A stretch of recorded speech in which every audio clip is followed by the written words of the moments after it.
চুরির অভিযোগ উঠছে ভাইরাল স্নেহা মনির উপরে। হ্যাঁ, অভিযোগটি করেছে শেখ অয়নিকা। মানে এই বাংলাদেশে এতটুকু পরিমাণে শান্তি পাওয়া যাবে না। সকালবেলা ওইটাই দেখি কি নিউজ ফিডে এই নিউজটি চলে আসছে। সেখানে অভিযোগকারীর মতামত হচ্ছে সাদা ব্যাগ নিয়ে এই টিকটকার ঢুকেছে প্রোগ্রামে, আবার কালো ব্যাগ নিয়ে বের হয়েছে। একটা মানুষ প্রোগ্রামে কয়টা ব্যাগ নিয়ে আসে, কথা কিন্তু সত্যি।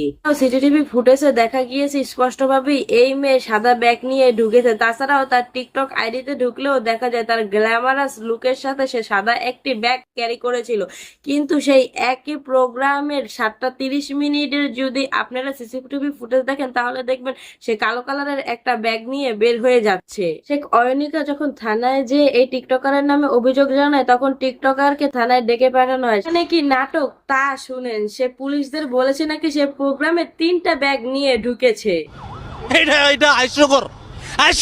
এখন এইটা নিয়ে কি করবেন কন? এত সাইজা গুইজা গ্ল্যামারাস ভাবে প্রোগ্রামে যাইয়া যদি চুরি করে তাহলে কি আর এটা মানা যায়? মানে চরম বিতর্ক এবং নেগেটিভ ভাবে ভাইরাল হয়েছিল এই টিকটকার, এবং বিকারুন্নেসা থেকে তাকে লাথি মাইরা বাইরে করে দেওয়া হয়েছে। এখন আবার চুরি চেষ্টামে শুরু করছে। আমার বয়ফ্রেন্ড আমাকে আইসিটি বুঝায় দেয় রাতে বেলা।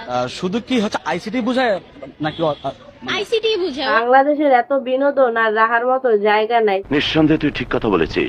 ভদ্রবেশে অ্যাওয়ার্ড অনুষ্ঠানে ঢুকে প্রায় 3 লাখ টাকার স্বর্ণালংকার ও নগদ অর্থ চুরির অভিযোগ উঠেছে। চোর যদি হয় এত সুন্দরী তাহলে আমাদের বাংলাদেশ কতটা আপডেটেড একবার ভাইবা নেন।